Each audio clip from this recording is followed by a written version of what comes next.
as a symphony, even if you step up to do Beethoven's Fifth Symphony, it'll never be performed the same way twice. Never. There's millions and infinitesimal little things that are going on with all the human beings playing it.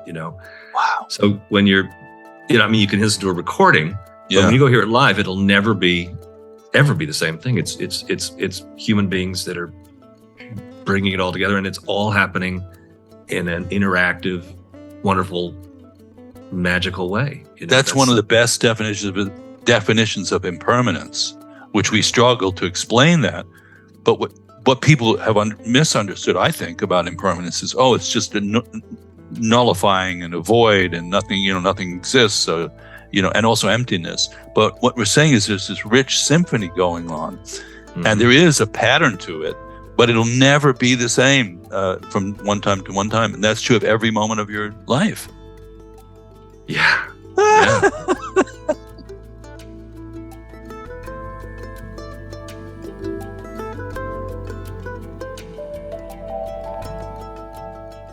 Hello, friends, and welcome back to the Creativity, Spirituality, and Making a Buck podcast with David Nichtern on the Be Here Now network. My name is Michael Cammers, your host and monologist, coming to you with a bit of a scratchy throat today. So please bear with me. It's going to be kind of a sultry intro, and I'll try and keep it concise. On behalf of all of us here at Be Here Now and Dharma Moon, we sincerely hope this podcast finds you as well as can be, and we are grateful that you are joining us. Here at CSM, our guide David Nichtern discusses how to lead an integrated life involving spiritual practice, creative expression, and right livelihood with guests who embody and manifest these principles in their own life. And for this episode, we are very fortunate to have Sean Callery, an amazing composer and musician who primarily works in the medium of television and some film. And what a joy it is to present this episode with David and Sean, who go back to their days meeting in LA when they worked for New England Digital, the company that created the very important early digital sampling keyboard called the Synclavier. If you go to the show notes at the Be Here Now page for this podcast, we'll leave a link of David on the Merv Griffin show in 1985 demonstrating the technology. It's a fun little clip. Beyond connecting around music, clearly they also connected around meditation and Buddhism and have maintained a beautiful connection together that is on display in this podcast, where they have a wide-ranging conversation around music, egolessness, shunyata, understanding suffering on the relative level and not bypassing, and music is a window to all these things. Couple things to pitch before we get in there that are important for you to know about. If you like this podcast and are interested in working with David directly in a workshop around your quote-unquote life puzzle, we've got some great news. David is giving a Creativity, Spirituality, and Making a Buck workshop at the New York Insight Center Thursday, June 15th from 7 p.m. to 9 p.m. Eastern, and that is in the year 2023, and it's also on Zoom. So it's not in person. So if you feel stuck in any of the three areas of creativity, practice, or livelihood, or could benefit from an exploration of the underlying principles that can lead to greater integration and harmony in your life, join us for this workshop. And you can find it at the website of our partner organization, New York Insight, which is nyimc.org, and click on the calendar. Speaking of Dharma Moon, we would all like to invite you to our 100-hour mindfulness meditation teacher training info session that is upcoming. And the date is Tuesday, June 6, 2023 from 6 p.m. to 7 p.m. And we have very special guest and Buddhist scholar, Professor Robert Thurman, joining us. So that's going to be really good. That's on Zoom. And we encourage you to check it out, especially if you are interested in our mindfulness teacher training program. You can do the whole 100 hours or just sign up for the first weekend and deepen your own practice. Again, that's June 16th, 2023 on Zoom, and head over to dharmamoon.com to check it out. Okay, I'll plug the Be Here Now stuff at the end. So a little more about Sean. He's an Emmy Award-winning composer. He's received 17 Emmy nominations and 4 wins. You can hear his recent work on the TV series Walker, which just wrapped, as well as on the series Accused on Fox, which just got renewed for a second season. And now we are arriving to the final portion of this open monologue of epic proportions. While we were sheltering in place during the early days of the COVID pandemic, David took on a contemporary form of bodhisattva activity called the Nuji Challenge, and he gave his phone number to his students and many people and encouraged them to text him for 30 consecutive days after they had practiced mindfulness meditation.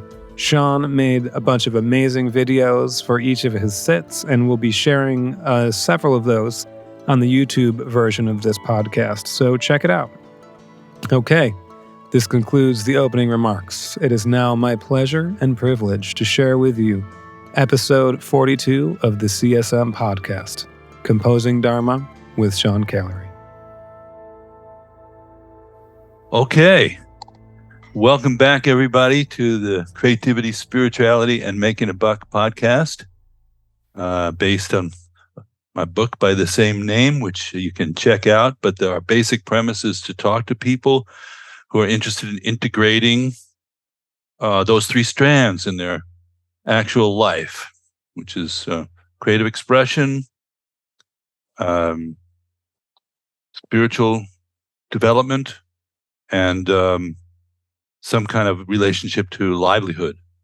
And, we talk about defining success on our own terms, using that blend. So, Sean, why don't we start with you? My guest tonight is Sean Callery, who is a very old friend. Why don't we start with how we met? Because it's kind of intriguing in a way that we still have our friendship in our different areas of working on things together. But how did we meet? We met, you were wearing sunglasses at night, actually. No, I'm just kidding. We met in 1988. I had just moved to Los Angeles, and I was working for one of the first music companies that was making digital samplers and, synthesis, the things that are in our phones now, that we take for granted. They used to be these big 6-foot tall boxes, and you worked for that company. And I became sort of a product support person. And I think you had just left the company, but you were trying to, hand off what you knew to the new incoming people. And I was one of them. And we did a couple trade shows together in Las Vegas. And I didn't know very much about you, except that you were a composer and that you wrote, I know that you wrote Midnight at the Oasis. And I also saw that you also around that time did that movie with Kevin Bacon, The Big Picture, which was also really funny. It was a great movie. And then we, Eric and I, we have another friend, Eric Gray, and we were trying to figure out when we were invited to visit the meditation center on 3rd Street in Los Angeles. I just can't remember how it came about, but I know that you somehow planted the seed of hey, if you want to check something out, come here and talk. And the both of us were complete babes in the woods in terms of this kind of meditation study, and we went, and here we are chatting. 30 years later, 33 years later, I'm still calling you with the same questions. Well, what's interesting about our relationship is completely organic. Our friendship's completely organic, but it does span both the creative field that we both work in, and also the meditation. You've taken the Dharma Moon meditation teacher training program, and you're also helping people with their practice now. Yes. You have your own practice. Yes. We'll talk more about all that. And you are, just for everybody out there, you're the kind of talent in the entertainment world that not everybody knows by name and by face, but who's had a major, major role in terms of creating the content that people soak up on their TV screen. You're really a top shelf TV and film composer at this point. Well, thank you. I mean, I appreciate that. I mean, what I have been is I was, you knew me before I had any jobs doing this. You knew me as a person who was interested in doing this, and that's why I went to go work for Synclavier. That was the name of the company. And I had that vision for wanting to get into the industry in any way, shape, or form, composing. And I mean, I've been really lucky. I'd even say word I'd use is blessed to be working with the people I got to work with on shows that actually went a certain amount of time. Like the first biggest show was the Kiefer Sutherland drama 24. That went for 8 years in 2001, and that was when I was really just not knowing exactly what I was doing, but I was doing it. And I did shows like Homeland, Jessica Jones, a Sherlock Holmes show called Elementary. Was 24 your first gig scoring television? No, the first one was a remake of a French film called La Femme Nikita, which was on the USA Network. And that was actually a great show. It went for 4 years, and it was on the USA Network, which at the time was like, wrestling. They had wrestling shows, and it was a very young network. It was like wrestling, and then they started doing drama. And then shows like Monk came along, and all these all this programming started happening. But Nikita was a really rare moment where I was brought into a situation that I was able to prosper in, and the show lasted for 4 years, and I got a real education doing that. Yeah, and 24 and Homeland, these are, absolutely, you have had your music heard in the mainstream television and film world. So people are aware of you, whether they're aware of being aware of you or not. Okay. Yeah. That's and even smaller shows like there's some law dramas that I worked on that have a very minimal score, like Bull was on last year, and a couple of, and now I'm working on a Western on the CW called Walker Independence. I'd never worked on a Western before. Wow. And that turned out to be a lot of fun. I knew it would be fun to explore that kind of genre. But CW shows, they have beautiful people in the Old West in the 1800s with, perfect teeth and, just beautiful. Everybody's healthy and it's all diverse. And but the people working on it are just smart people. Every now and again, when you're with people, I think about the word Sangha a lot, because when you're with a really great group, when you're with a group that inspires you, it's I would say without a doubt my skill set as a composer was catapulted by being around people who are really good at what they did. Oh, that's interesting. It's a highly collaborative field, right? Yes. You don't just get to go off and write your music and go like, hey, this is the way it goes.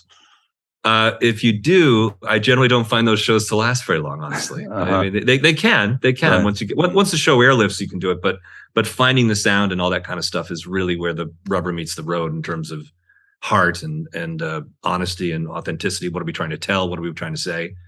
There's a lot of embarrassment that sometimes comes with a person when they don't exactly know how to react to something. When they're hearing something and they feel something they want to convey to you, but they don't know how to convey, and then there's some tightening that you can sometimes feel. So this has been it's an ongoing process in terms of that. But I love the collaboration process of putting music to picture. That's been a dream of mine. So beautiful.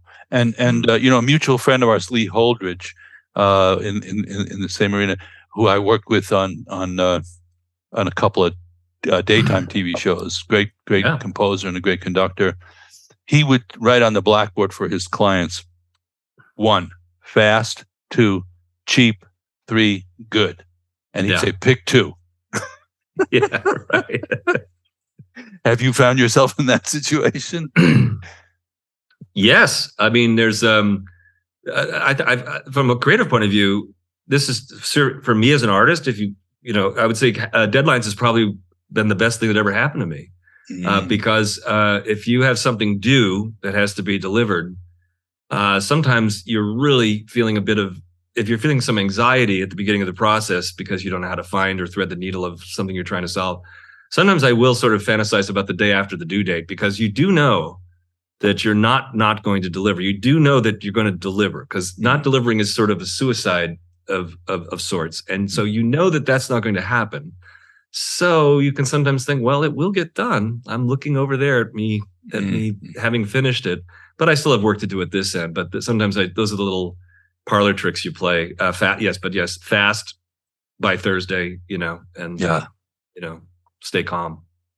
Well, and for what I want to talk to you I want to talk to you about everything, because we run the gamut from through the CSM topics to food and hanging out and all kinds of things. And we went for long periods without not communicating, but went for long periods where we weren't in contact. But then when we got together again, it's just like, plug right back in. Yeah.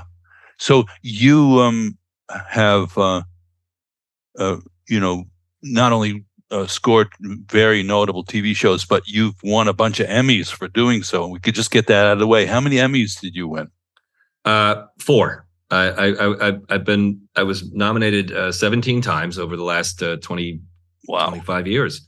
Okay. And yes, as a matter of fact, when we take meetings in Zoom, the piano, I got a piano last year, and then they're back there in the view, but sometimes people give me crap for displaying them. I don't know if you can see them, but like sometimes I do this or do that. But no, they're back there. And I got 3 of them were for writing the underscore for 24, which was really unusual, just from the point of view of the show was on for 8 years, and now and then one was for Jessica Jones. I wrote a main title theme for Jessica Jones, which was a Marvel Netflix show.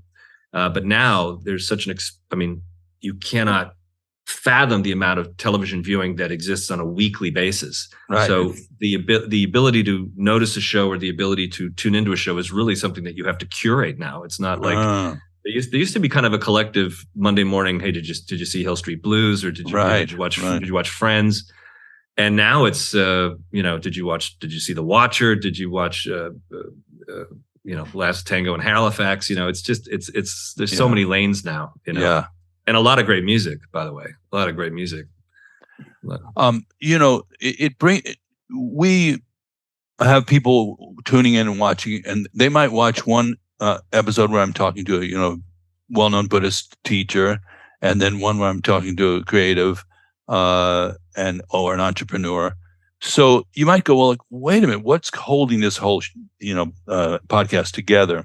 And it is the integration of elements that we're taking a leap out there and saying the integration of these 3 elements is important. And we even say at Dharma they have equal weight: creativity, spirituality, and livelihood.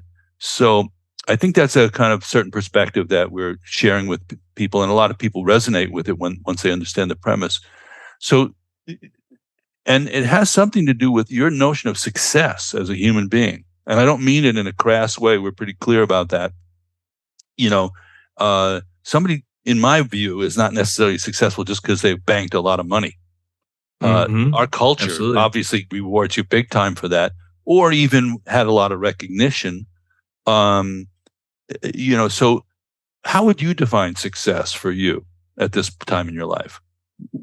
When could you say, I feel I've succeeded with my aspiration to what?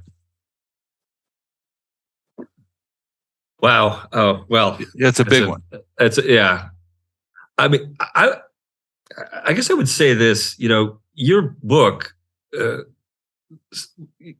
you kind of, in my view, sort of coalesced the energy that was sort of being manifested by successful people. In my view, you codified it in a way, because I think those 3 things, when I was trying to get hired or when I was working, I was happy. My level of happiness was kind of related to,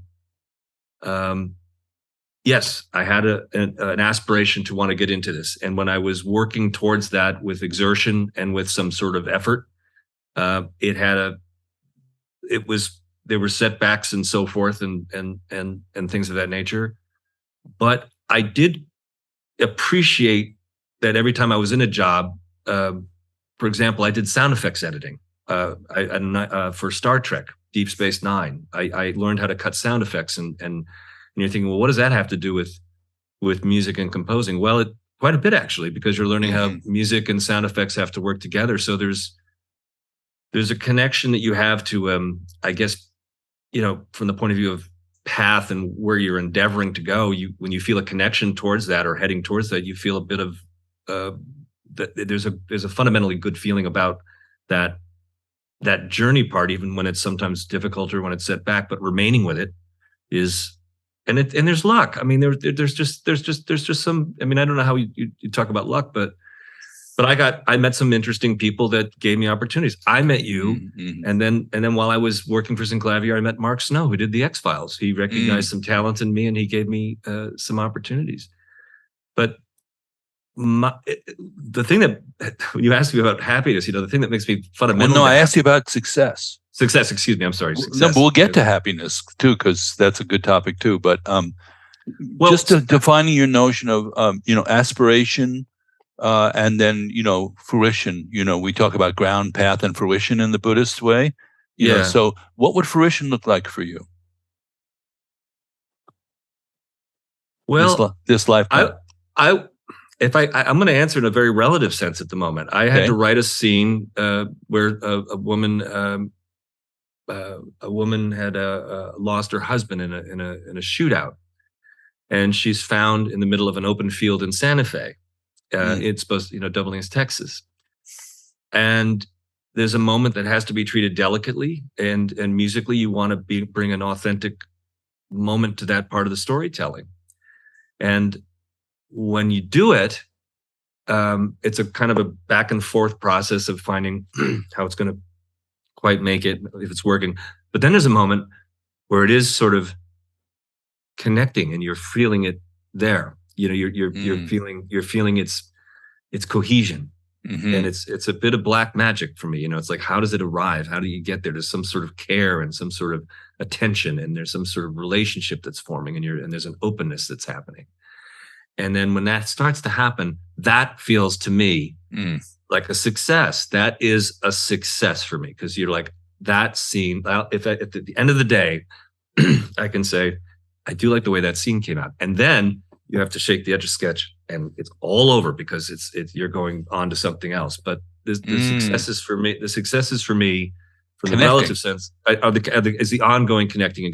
Now, I will not lie that being nominated for by your peers for awards is extraordinarily gratifying. It does make you feel very. There's some out there there's some measurements out there in the world that say, hey, you've done some, this is some good work. That does feel good. So connecting, being acknowledged. I'm putting together your package of fruition, your bundle. Yes, connecting and acknowledgement. Yes, acknowledgement. Yes, acknowledgement has to be a part of it, because you can't just function in the world without someone having feedback for you. Otherwise, you're not. I don't know if you're working. Most of the music I write has to be approved by people, and they have strong things too. So there's a kind of there's a kind of holding. I would say holding your seat with what you're doing. There's an authenticness to applying what you're doing. And I believe at an existential level that gets baked into my scores. I really do. I think if you watch something like I listened to music from a kid enough the other day who sent me a demo reel, and I said to him, I said, are you having as much fun are you having as much fun composing this as I had hearing it? Because I really thought I was hearing a lot of joy in that person. Does that make sense? It's sort of. So yeah, I guess I'm taking some notes on this, because it's connecting, acknowledging, authenticity. Yep. And view. There's a view. You're making you're taking a when you're composing, you're taking there's a specificity to your view when you're composing something. You just can't go out there and say, well, I'm just going to write. Are you writing it through the eyes of this person? I mean, there's no level to how. God, I'll even. Oh, there's even others. There's more difficult scenes I've had to score where I don't even know how to put myself in the eyes of a person who's suffering, in that way, And you just like, wow, how can I even bring a musical sound to that moment that you never experienced, that you've never had? Like I scored I had to score something a couple months ago. A woman comes back from being sexually assaulted, and she's in her apartment. She's in her apartment by herself. Well,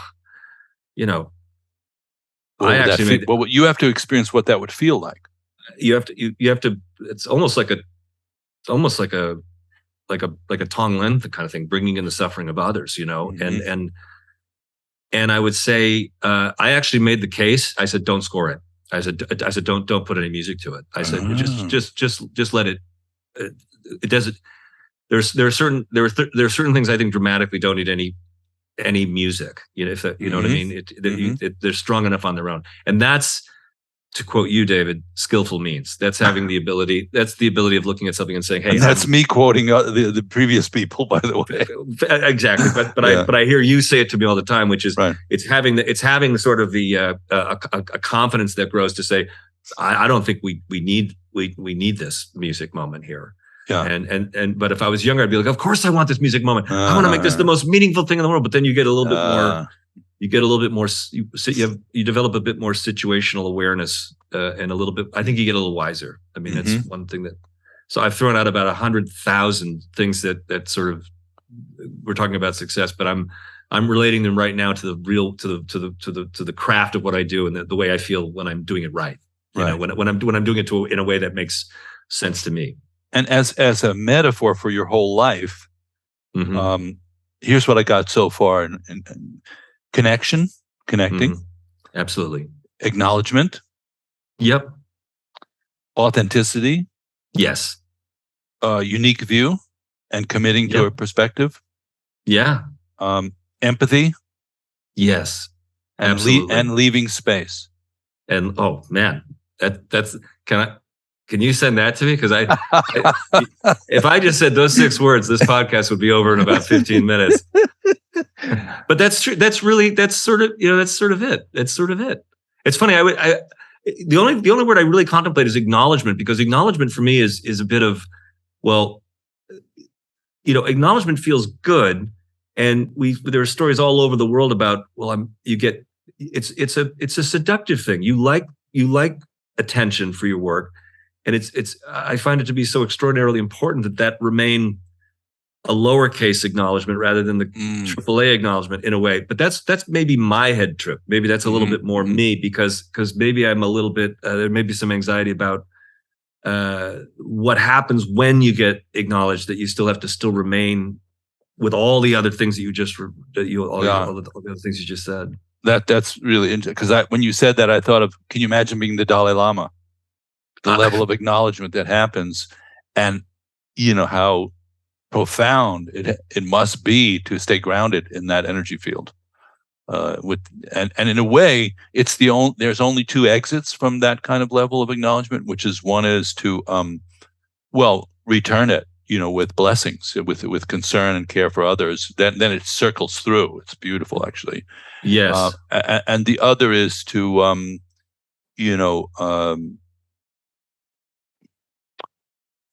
somehow understand egolessness, even in the middle of that level of acknowledgement, is really challenging. And the other option for you is to suck it in, and the whole thing becomes bloated and toxic. And in our industry, we see plenty of examples of that, right? People they're stuck with their success. They're stuck with their accomplishment. They're stuck with the acknowledgement. I was just reading, about an actor who was saying that, he is it was actually Elon Musk was saying, the interviewer said, "What's it like for you, being so recognizable?" And he said, "Well, I can't really go get a cup of coffee anymore, or walk down the street, or go to the store." And you and I both know people who probably couldn't do that either.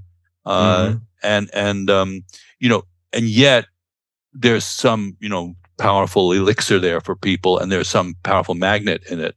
But we both know people who are miserable in the middle of that, which is ironic, because it's what everybody else is thinking. They have success. So, don't you think also there are some people that have complete ownership of that toxicity? They're like, who they are. They're really like, I mean, I know a couple friends that really love that kind of relationship to fame and things like that. And they're comfortable assuming that, but that's why we don't really have, at least I may be setting myself up here for all the famous Buddhist masters to say, what are you talking about here? It's egolessness, and there's nothing, and you should just go into a cave and spit out the worldly dharmas as if they were toxic, this toxic crap, basically. And also, more commonly, I've lived with, people who are doing serious spiritual practice, but they withdraw from the worldly engagement. So an example would be one of my, Sangha members, 30, 40 years ago, she had a job and she said, I'm just doing this job so I can get money for my retreats together. And you miss that whole opportunity for the job itself to become Dharma and to become a growing and fertile area. Wow. So, these days, I think it's healthier because people are saying maybe that kind of specialty aspect of Dharma needs to be blended in with the kind of, and it is East meeting West in terms of like Western people are not renunciates in the same way, are we? For the most part. I don't know how much renunciate path is going to really take hold in the West, particularly the U.S. When I told you I did sound effects editing, there could have been a part of me that's like, well, I'm just doing sound effects editing so that, until I get my composing gig. And I think relating to it that way would have been a missed opportunity because I learned a lot. I ended up bringing all my sound design skills from making lasers and, evil backgrounds for planets. And I brought that into 24, making unsettling textures and stuff. So I think everything along the way is potentially fruitional, but I'm meeting younger people that are so their ambition and drive is so admired. But I think I just think sometimes there's such a drive and such an expectation that anything off that path, anything off that path is regarded as waste or distraction, or if it can't be converted into forward movement or something. And it's an interesting energy to work with. I'm not even really putting it down necessarily because it's there's a real, I will say that when I first contacted it, it was a bit disorienting. But I'm in my late 50s now, so this is what's with us. Yeah. So yeah. If you're in your late 50s, I must be getting older. No, you look cooler with the glasses. Well, I did that because the skylight here is just blasting sunlight into my eyes. But Colonel Kurtz over there. It's like yeah. So that's another interesting thing where the wheel turns. If you're on a Ferris wheel and you realize you're sort of like actually heading back towards the place where they punch the tickets, and you go, didn't I start here? This is kind of interesting moment. Metaphor. And for people sometimes who are very fixated on their manifestation in the world, they begin to have a very hard time at that point because there's nothing, they can't grasp onto it any longer. So it gets more and more desperate. So it's interesting. Do you think about death at all? Oh, yes. And it happened, it happened just yesterday. I have to go to, you get your physicals each year and stuff like that. And I got a call from an old high school friend who's very sick. And I grew up with the guy, and we're about the same age. And I'm 58, and my own brother died 7 years ago at 57. And when I hit my 57th year, I was looking over, I just had a little bit of paranoia about reaching the age that I didn't expect my older brother to pass. So mortality issues they've been a bit floating around. Yeah. And honestly, when my friend called me yesterday and told me he was ill, I really felt a bit of, what's the word? I felt a lot of fear. Yeah, and that's good that you brought that up because I'm me, I pick up the threads from the atmosphere and the spontaneous. So I asked you right before we came on. You have a necklace on. Is that what you call it? A necklace? Is that what you call it? It was just I guess it's just it's a little thing with a Sanskrit word on it in the back. It translates into fearlessness. And I asked you, what are you wearing? Because first thing I thought was this, St. Christopher or somebody like that from your past, but fearlessness. So I thought, well, it's such an interesting topic, fear and fearlessness.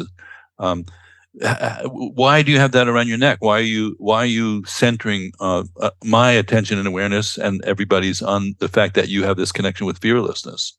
Well, in my studies with Shambala and Rinpoche, the teachings for me were about it's not about being without fear. It's actually being profoundly acquainted with fear. and it's being like to lean into. You can actually touch it and soak at it a little bit. You can really be very acquainted with it, and that being acquainted with it, I guess fearless does not mean that I'm trying to get to a place where I'm without fear. I think I'm trying to say that.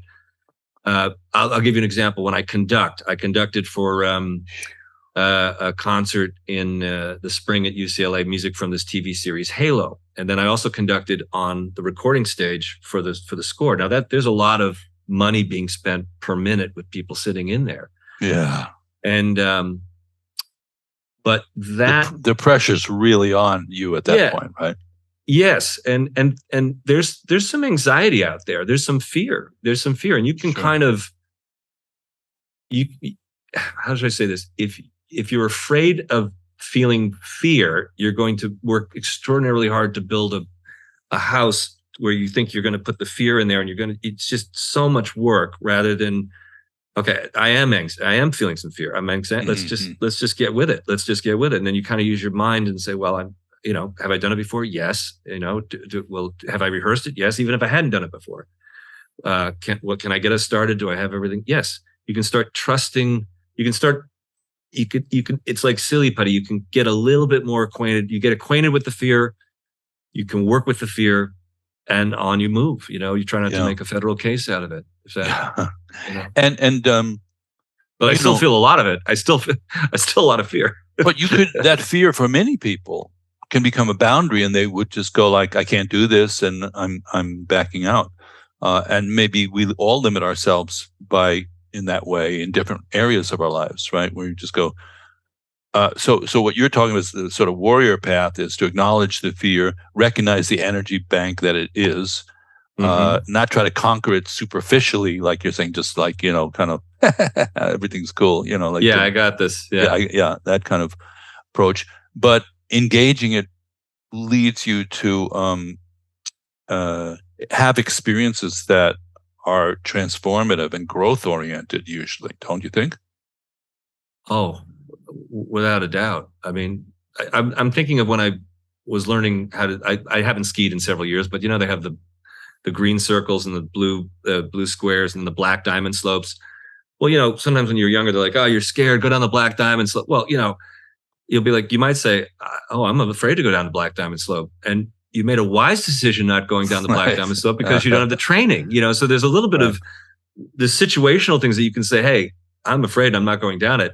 And guess what? That's the right call. Right. I might, but for me, if you're going up to conduct and you've done it 30 years or 20 years and you say, I can't go out there and conduct, like, hold on, you can really get into it with your mind and so but absolutely, those experiences are, they're juicy, as you say, they're very juicy, and sometimes they're extraordinarily unpleasant.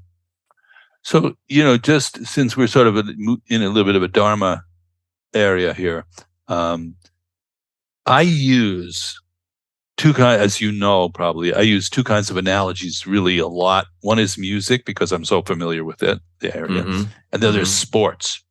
Now I look at people's faces, I go, are we together on this? Because I'm using a metaphor here. And as you know, as a meditation teacher, a good metaphor is like, almost like a good song title is in Nashville. People steal them. We use Pema Chodron's gentleness, precision, and letting go as one chapter out of one of her books as a sort of core premise for our whole training program.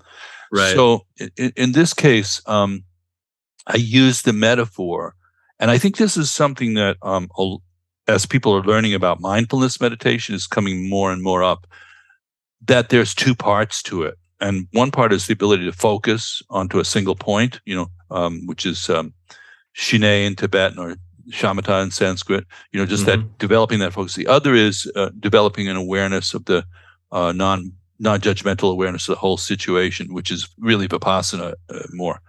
So I use the analogy of you're up there conducting the orchestra. It's time for the timpani entrance. You got to be right on point. You got to know exactly what bar you're at, where the timpani player is, and your mind for 1 second is on that. And then you still can't lose your awareness of what the full orchestra is doing. And so you have to merge focus and awareness in terms of conducting orchestra. Do you think that's a reasonable metaphor? Very reasonable. I think that's because, as a symphony, even if you step up to do Beethoven's Fifth Symphony, it'll never be performed the same way twice. Never. There's millions and infinitesimal little things that are going on with all the human beings playing it. Wow. So when you're, you can listen to a recording, but when you go hear it live, it'll never be the same thing. It's human beings that are bringing it all together, and it's all happening in an interactive, wonderful, magical way. That's one of the best definitions of impermanence, which we struggle to explain that. But what people have misunderstood, I think, about impermanence is, it's just a nullifying and a void, and nothing exists. So, and also emptiness. But what we're saying is there's this rich symphony going on, and there is a pattern to it, but it'll never be the same from one time to one time. And that's true of every moment of your life. Yeah. And by the way, I've scored a lot of scenes of like people running down hallway with guns and stuff. And you can get a little, they sometimes put in temp music, and they'll put in temp music from another film or something of mine even. They're like, God, we really love this. And you're like, okay. And you really do want to show up for that moment, and make that unique and so forth. So it's from the point of view of writing original music, that opportunity presents itself so regularly, because it really is about touching and letting go. You're taking in a moment, you're letting go, you're coming back, you're leading it. That back and forth process is absolutely, I hadn't really quite articulated that until we started studying together, that letting go and so forth. But the every single piece of music I've ever heard over and over again is different every time. How you get attached to, sometimes we get attached to certain performances, like, you got to hear Bernstein's Rite of Spring, that's the best one. And you get kind of attached to literally but then you go hear it live, and it's a whole nother thing, even though it's the same piece. Ooh. And then Beethoven himself is gone. Yeah. That's a sort of interesting, as people who create something that could outlive us, and when you're doing that, creating something that you want to have a life beyond your own life, and that you won't be able to grasp at it. You won't be able to get the acknowledgement. You'll be dead. Case, let me ask you a question. This is a question someone asked me the other day. You look at a Picasso, right? It's you, your eyes, and the artwork, right? That experience is a singular. There's a pathway there in terms of how you're taking it in. You want to, if you're listening, when you take in Beethoven, does it not require the interface of other human beings to experience it? In other words, he was sort of challenging my view of how we take in art, and to take in any music of Beethoven, we just can't we can look at notes, but we really can't do much with looking at a manuscript. It really has to be interpreted by a human being living now. And I found it to be interesting, because we don't need that kind of translator looking at irises, for example, or Well, there's two things that come to mind on that. One is, we asked Trungpa Rinpoche, who was my teacher, and when we were talking about success, I think the assignment he had is, you have to transplant Tibetan Buddhism in the West. Good luck. We'll see you on the other side. I mean, when I contemplate what he did in his lifetime, and kind of, it's really, if you just look at the outcome, he's been dead for 35 years. Yeah, the outcome is stunning in terms of what it generated. But we asked him, what do you hear when you listen to music? Yeah, and you know what he said? Guess what he said? I know, because I've told you this already. You told me, but I refer to this very often. Yeah. Okay. So what is it? He goes, he hears the mind of the composer. So he's hearing right through the performance. Yeah. Which is interesting, because there is something about the Beethoven that's the same every time too. There's a primordial kind of basic thing that is unchanging aspect of it. So that, I think this is a good conversation for Buddhists to have, is understanding that emptiness is not a flattening out and an emptying out of the content of our lives and the relative truth. So we talk about, all the time, absolute and relative truth. Yes. Yes. And Yeah. the other thing that leads to asking you is, what of what you're doing now would you like to outlive you? And so this is sort of an interesting. I mean, I'm just coming up with it right now, but we haven't really talked about that. I mean, of course, it'd be lovely if in 100 years, if someone were to call up an episode of something and hear something that resonated, I would be that would be kind of cool.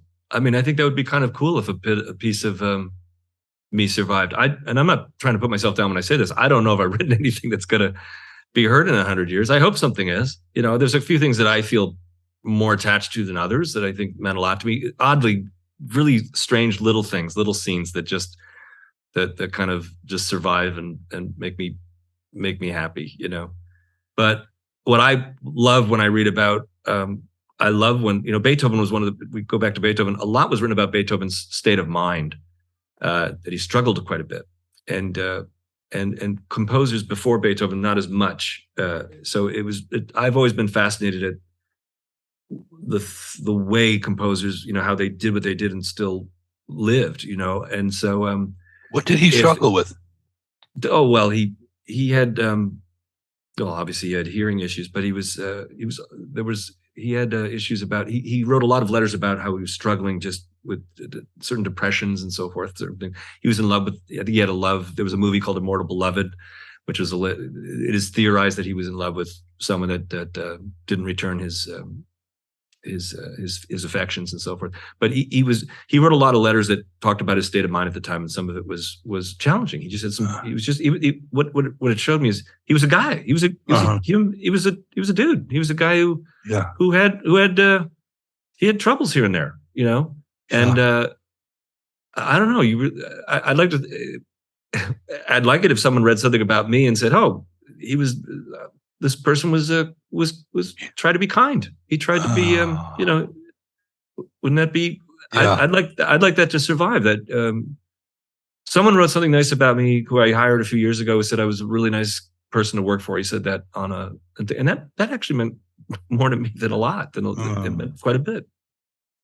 Not because I want to be stroked, but just because you just want to be. You just would like to. You just it. How do you say it feels good to do that without sounding like it's too much of a made-for-TV film? You know what I mean? It's a made-for-TV Hallmark movie or something. Well, that's what's so funny about the things that become, commercialized or cliched. A lot of them are based on, a Hallmark greeting card is based on some of actually original sentiment that is genuine. So what got screwed up then? Too much of it? Kind of from our perspective, maybe a kind of wishful thinking as opposed to a real path, towards actually manifesting that. But I just watched a film. I'll send you the link to it about a teacher named Garchen Rinpoche, who was in Chinese prison camps for 20 years. Wow. And came out of it. I'll send you the link, and maybe we can.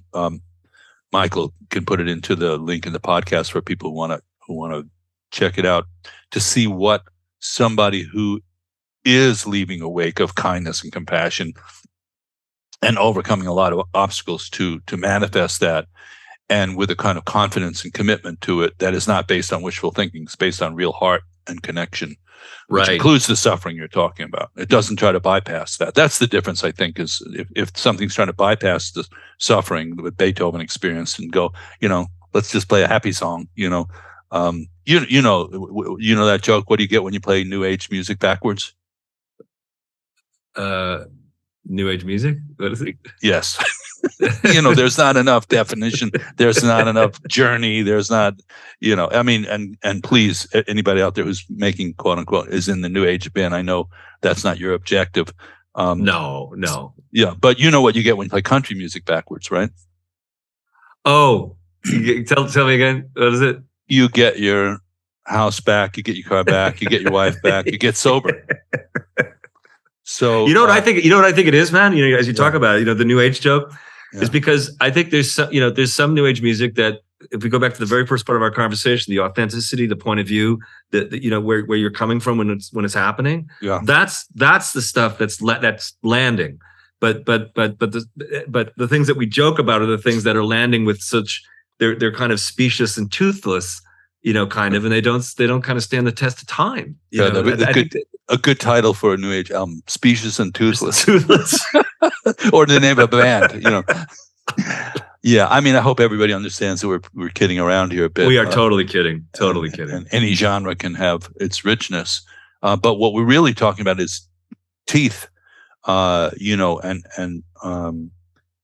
the truth, recognizing the truth of suffering at a relative level and not bypassing it. That's what we're really talking about in terms of both art and spiritual development.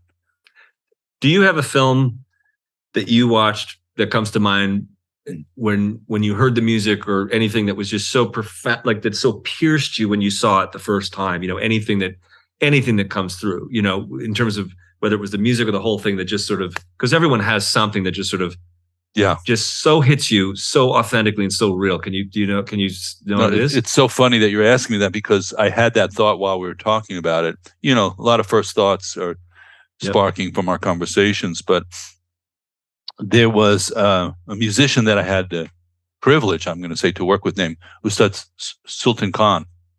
And Sultan Khan was a classical Indian musician, but he did also play with the Beatles and some Western artists and so forth. He played sarangi, which is a kind of bowed instrument, which sounds like the human voice on steroids. It has all the compelling quality of the human voice. And there's such interesting things about that I got to be with somebody like that and make music with somebody like that. I consider my life completely blessed in that way, that I've had so many occasions to meet people like that and exchange with them. But when he was introduced to me by two friends who were on my record label at the time, which was also called Dharma Moon at the time, and Falu Shah and her wife Gaurav, who's part of the community that we're taking sometimes meditation classes and so forth. And Falu was whose name was Falguni at the time, Falguni Shah, was one of his best students. So they brought him up to our studio. And I met him, and he had this enormous voltage, walking into the room. They introduced him to one of the, I think Anna, who was in our office at the time, and it was her birthday. And he just took out $200 cash and just gave it to her. He just got off the elevator. He just had this kind of scope and depth. And then we went to hear him play at probably Town Hall or Carnegie Hall or someplace like that. And he played one note. And I felt like somebody had stabbed me in the heart. That would be if you said, well, what did you experience? I said, I experienced somebody stabbing me in the heart. And you could see in that context, when we went backstage, this is his guru. This is Falu and Gaurav's guru. So they go backstage, they touch their head to the person's feet, which in the West you go, oh, that's just whatever, that's right. Horrible. And in a million times, I would do that without even thinking about it, because this person had generated such a powerful, egoless field of pure heart and pure feeling. So yeah, I would say Indian music can really do that to me sometimes, but particularly him. What were you thinking of? Did you think of a piece of music or a show or something? Well, I mean, from the musical point of view, the first time I ever heard, I didn't hear Stravinsky till I was much older. I grew up in a small New England town. So when I first heard The Rite of Spring performed, which is, na, na, na, na, na, na, na, I was like, what's happening? What's happening here? And it almost makes me emotional when you talked about that first note, because I mean, you really do. there's something so, to quote our work together, there's something so before thought when that happens. When you're getting it, it's so, and that's what really I try to do with the work that I do is that kind of thing, and it's extraordinary when it happens. Now, from a cinematic point of view, I mean, this is just a little boy thing, but I saw Jaws when I was 11 years old. That was the shark movie. And now it's been done over and over again and so forth. But if you could really understand what it was like, or I'll even do one better, the opening 2 minutes of Star Wars. I mean, that was just a, the first one before all the sequels. Before everything. I mean, the very first thing and the score and so forth. And so those are the moments that you kind of realize, wow, I really, this is a part of my life that I want to pursue. You kind of realize something on the spot. How does this happen? How does music do that? And you're completely in the business, in the art form of saying, look at what just happened. Here's what it sounds like. Yeah. So here's the shark in Jaws, right? Yeah. And who composed the score for Jaws? John Williams. God, he's an important person for you because you mentioned Star Wars too. Didn't he do the score for Star Wars also? He did. We have the same agent actually. So I've had the rare occasion of being able to meet him a couple times, which is sort of like meeting I don't know. It's like meeting an idol, and you have to kind of. But he's a human being who, 90 years old, and does his thing, and it's really. Is he composing right now? To this day, he just finished Indiana Jones 5. He just. And he's 90. He's 90. Listen up, everybody! All you more, kind of down-headed people. I'm getting so old. Take care of yourselves, and you'll be doing that too. And. Absolutely. That's inspiring. But you have to raise your wind horse. You have to want to even live that long. I think a lot of people die because they don't even really want to live that long. They're tired. I've experienced this myself personally. Like you go, I think I'll pass. I've had enough. Take a rest. But we have other influences, don't we? Yeah. Yeah. If anything, when I just learned of my other friend's illness, boy, I said, you say to yourself, man, it's great to be alive. Like it is fucking great. Excuse my language, but it is like, you're like, because then I got the results of my physical, and I'm, knock wood, I'm all okay. Good. But I'm like, let's just take a moment. Yeah. You know what I mean? It's not really.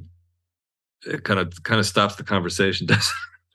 Well, and the flip side of it is there was one of our lineage teachers named Khenpo Silchum Gyatso, who's a very important teacher in the Kagyu lineage, and but a yogi's yoga. He has no home. He's he really, really is living like Milarepa or somebody like that. And he. For example, he had an exchange with one of the students who was in prison, and was doing his practice in prison. And he asked him, Rinpoche, what should I do with the obstacle of being in prison? And Rinpoche, Silchum Gyatso said to him, what obstacle? Wow. So there's that kind of cutting edge view. And I asked him, there's a famous story. I asked him, which my son Ethan has sort of immortalized in one of his books. It's right in the first paragraph. We had an exchange. He stayed at my house in New York, and I, through the translator, I said, could you ask Rinpoche where he lives? And through the translator, he said, Rinpoche said to tell you he lives in the center of his awareness. And I said, you can guess what I said next, right? Is that anywhere near 38th Street and 2nd Avenue? What's the zip code? Yeah. Is that an Uber? Can I put that in my GPS? Oh, man. So I will say, for what it's worth, one thing that I probably carried, one thing that happens is when we're talking about creativity, spirituality, making a buck, the success is an interesting thing because sometimes you can, I remember sometimes getting very preoccupied sometimes by the horse race of others, how they were doing, my contemporaries, Mm-hmm. And boy, that is a real interesting, because it's a natural thing. And leaning into that and really getting to that essence for me has been a really great, at least a very informative part of the journey, because I love it when it doesn't pop up It doesn't, Right. when you, and because it's really taking, you're like, why are you like, I don't even know what the essence, is it jealousy, envy, whatever. It has to be something that it's an unpleasant feeling, but that's sort of like what we're talking about with fearlessness, the idea of leaning into unpleasant things along your journey. That's something that's like, look, there's some people that said to me once in an interview, hey, you haven't done many movies. I said, that's true. I stayed more on TV. Well, why haven't you done movies? Well, I'd love to do some more movies, but I have but in terms of what I've been able to do musically with what I've done the last 25 years, I feel very grateful and very happy with the work that I've done. Yeah. So it's there's a relationship to that that's always being reevaluated. Are you looking for is this something you really want? That's one thing I was really asking. Well, would you like to do films? Is that? I did one at the beginning of the pandemic with Liam Neeson. It was called the Marksman, and it was great because it was wider. It was filmed more cinematically. It had more time for exposition and so forth. Yeah. So it was a wonderful experience. Just wonderful. Just another experience. But did you meet him? I didn't, but I heard he liked the score. That must have felt good. I mean, he's like an icon. He from Schindler's List to Woody Allen movies to his career in Taken. I mean, I think he's phenomenal in the movie. Phenomenal. Shout out. He gives you so much. He gives you. I mean, as a composer, when you get that kind of info, it's great. And what are you working on now? Is there anything cool that you want? Well, this is Western Thursdays on the CW, and I think it's on Amazon the next day or Hulu. It's called Walker Independence. It's a Western set in the 1800s. It's a fun show. There's actually a song and dance number I had to write for a saloon that's airing next Thursday. Which is it's a series. The show is a series. Yeah. So are you? And then the next doing that now? Right now? Are you right now? Oh wow! Right now, and then the next one is God. I'm so sorry. I had a little frog. Is The Accused. There's a law drama called The Accused that's coming out in January. It's 12 anthological stories, or 15 episodes. Anthological stories. Each one is a standalone story about a really, really, touchy sweet spot of law and society, and a set of stories. Whether it's one episode's, well, I guess I can't really talk about, but each one is really just. They're just really superbly shot, and they're great stories, and each one is its own standalone. So that's actually quite interesting. And so on Fox. That's on Fox. Yeah. That's because so many people are behind the scenes, quote unquote, doing the work that people really. Let's face it, this culture, our television, our film is a huge part of our culture, and it's not just the people who are in the front who are creating that. And, if anybody's here has the opportunity to watch a movie or a TV show without the music, with the log in and no music, you're going to have an experience that we take the music for granted, because to some extent scoring, you want to blend in. You don't want to stick out so much, right? And if the emotion carries the scene and somebody doesn't go, oh, that was a great orchestration or something like that, it's better in a way, right? Oh, yeah. I mean, there was a movie once I was watching, and my wife Deb turned to me. She goes, I don't like this. This music isn't working. Like when someone says the music is standing out, or then there's a problem, and if the music if you can't hear the dialogue, nobody's getting their meal. Nobody. It's just there's things like that. But there's there's art directors that are the ones responsible for making sure the hotel doors are of the right time period, and and the design of the room is, it's like a couple hundred people that gets the image put together, and they're from all walks of life. Wow. They have to all work together. It's crazy, and it's a privilege to be a part of it. And I'm in the caboose. I'm in the post-production part. Yeah, the caboose. Now, you would have the capacity. The podcast is a little bit free form, and we haven't done exactly this before. But I know that you could roll over to your piano right there, and if we said, "What was the scene you were talking about earlier? Like it's sad, somebody's sad, or yeah, there was a woman who found. There's a woman who found a, I mean, honestly, if you took a public domain song like, oh, hang on, no, don't do any, don't do it. do something original because I don't want to get involved with copyright stuff. Okay. But so, if you could, and did you turn your original sound on? Yeah, I will. Yeah. Yeah, so that we really hear it. But like, if you could just show right on the spot what it's like to change a narrative, an experience, an emotional experience, and just flip that switch and turn it into music. Do you feel comfortable taking a shot at doing something like that on the spot?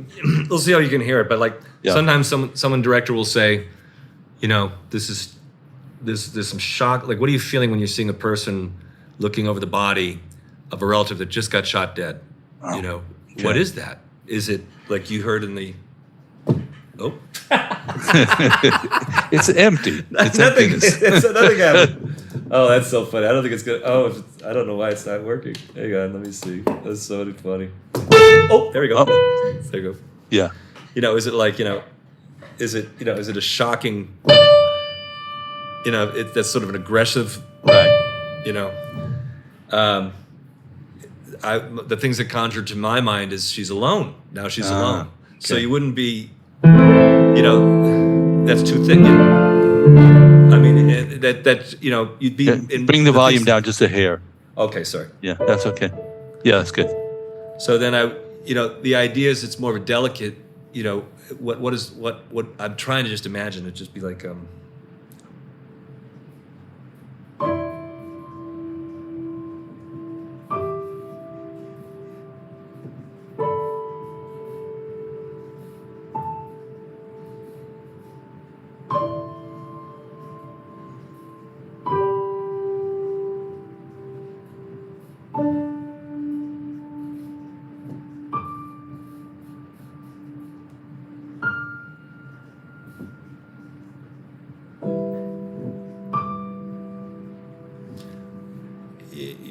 you're just letting it just wandering, But the feeling comes through. So, if a picture's worth 1,000 words, a song is worth at least 500, don't you think? Yes.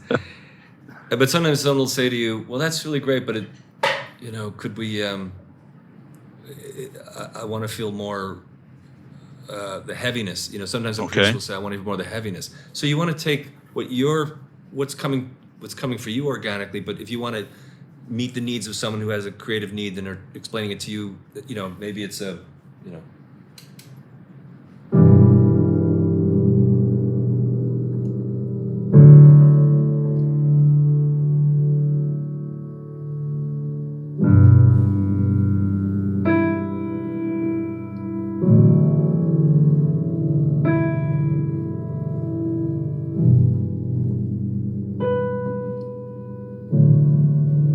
So I'm taking the heaviness, a little bit of the brooding, Again, it's just an idea, but I'm still trying to keep her.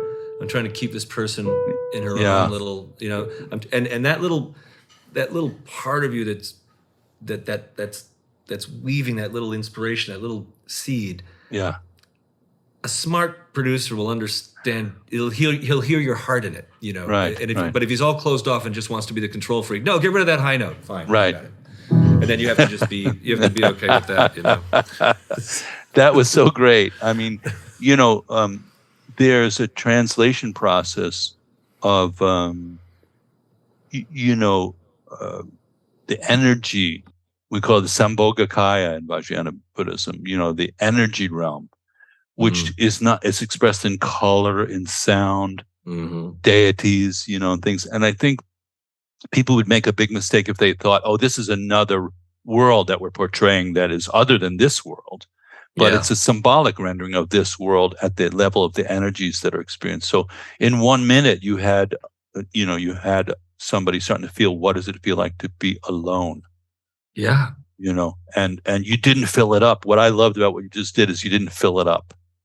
Right. Because that would have been, kind of, you could have just shown off a little bit there, but you left this space because there's the shock and there's the space. So, yes, you got, that's exact. You got it. You got it. I mean, that was the, but I didn't, before I sat down to do it, I didn't say, okay, I'm going to do this and let some space happen. In other words, you just released into it. It's that you just had to release into it. So yeah, that's it, man. Yeah. Let the feeling come through you. Yep. And because you have the skill set to translate that into music or poetry or some art form, then other people can feel it through you. Nailed it. Now I have to say one thing to you, and this is a totally LA thing. Yeah. I actually have to play a saloon piece of music for one of the upcoming episodes, and the director and the line, the art, they have to talk to me about it in about 3 minutes. Perfect. And so I think what? It's perfect. So I wish we could. And then I'll give you the update. I'll tell you how it went. But they're going to tell. An actress comes in, she has to play it, and the actress. This is how cool it is. The actress knows how to play a little piano, so she actually requested an overhead shot of me playing it so that she could look as accurate as possible. So when you have people that want to be that precise with their work, it makes you sit up straighter with your work. So this is really kind of cool. How great to have you on. We're have so many points of communication between us that it's such a rich friendship. And I want to thank you so much, Sean, for coming on. Listen, can I just, you didn't ask me to do this, but when we started working together in the training, and then we did these, you said, send me a little text when you do the meditation, the 20-minute videos. We did these little videos of me. I said, look, I sat today and so forth. Anyway, I think you're going to show a couple of them, but that was so much fun to take what was sometimes a very complicated or annoying thing to do, but then to make something interesting out of it. And I love our friendship, and I love studying with you, and I love all the adventures that are still to come. So great. That's all I can say. And we'll share some of those because they're really lighthearted and fun.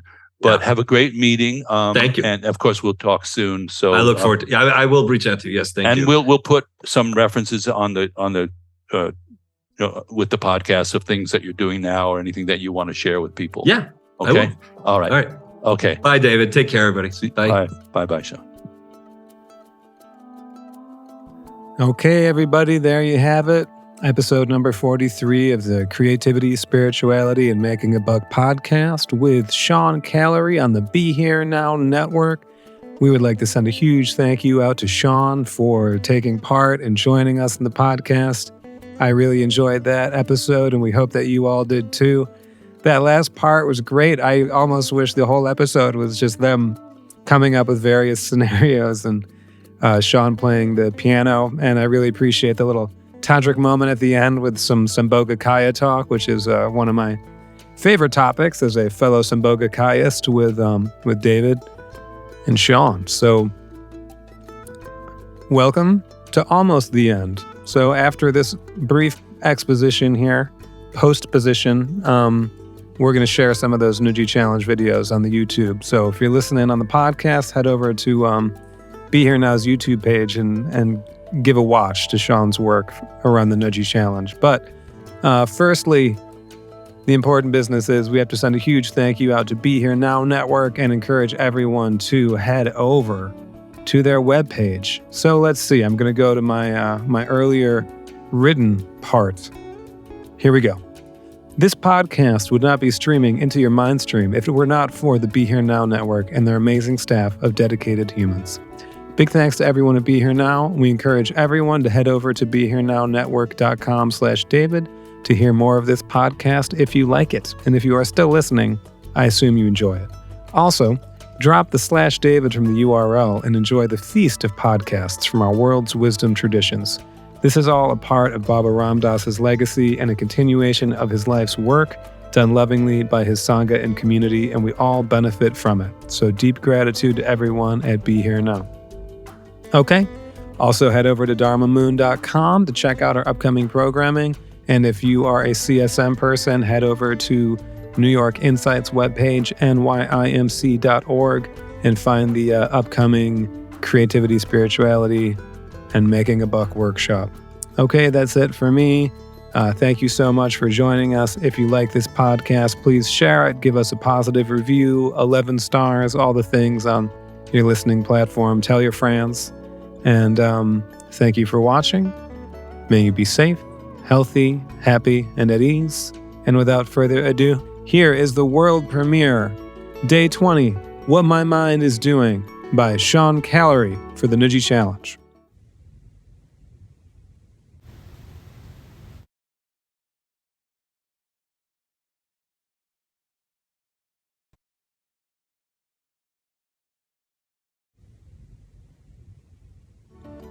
And next, we have Day 41, Non-Dual by Sean Callery.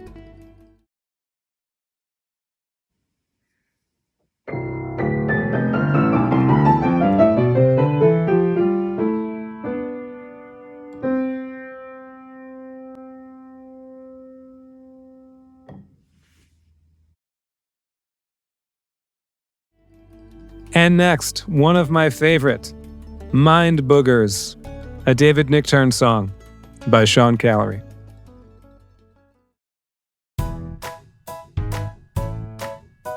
The wheel of life is the blueprint for mind boogers. The wheel of life is the blueprint for mind boogers. It starts as mucus in your nose, but then it gets hard like a garden hose. The wheel of life is the blueprint for mind